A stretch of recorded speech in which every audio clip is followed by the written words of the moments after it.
Well, early this morning, a massive fire engulfed an apartment building in London. Fire officials say several people are dead, but the scale of the disaster is still unclear.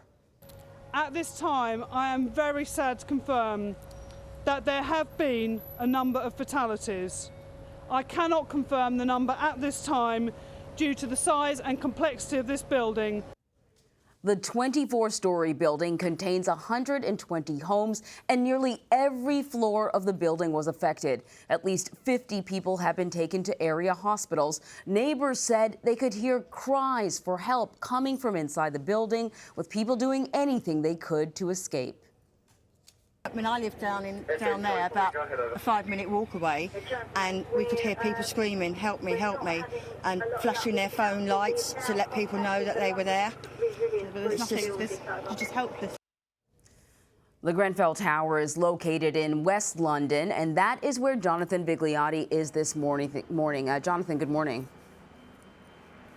Anne-Marie, good morning. We're about a block away from the building. From where we stand right now, we can actually feel the mist from firefighters' hoses. You can see the building still fully engulfed in this smoke, but most of the flames have been put out or burnt themselves out, as now firefighters working from the ground, desperately trying to reach their hoses on those flames. We've also seen, amazingly, firefighters from inside on the 12th and 13th floors from our count trying to douse those flames from within. Just a short while ago, amazing video as we watch firefighters, about 5 of them, pulling out what appeared to be a survivor 6 hours after this fire started. It started, according to police, just before 1 o'clock this morning. Many of the people in this building, families. We spoke with one family, a 16-year-old girl who lives on the 13th floor. She told me she was woken up by her father. They managed to escape through the fire well and got outside. They said that firefighters downstairs were actually telling people initially to stay inside their apartments and put towels under the door to prevent smoke from getting in. Initially, the fire was located and centralized to just one apartment on the 4th floor, but within an hour, we're told, it quickly spread and engulfed the entire building. At that point, according to people we're told, firefighters told those inside to put things over their heads, any kind of clothing, any material, and try to escape. Down here on the ground, we spoke with witnesses who watched all of this from safety here on the street, describing horrific scenes. People inside on the top floors with flames behind them as they dangled out windows, trying to get the attention with clothing, any kinds of means, from firefighters and first responders on the ground. One person I spoke with said she saw what appeared to be somebody trying to jump out of the window in a desperate effort to get to safety. Those people that did manage to make it out are now at a community center. We have seen countless people crying as they desperately try to reach those that were inside. One woman breaking down in tears, saying her family, her friends were inside. They have 5 children.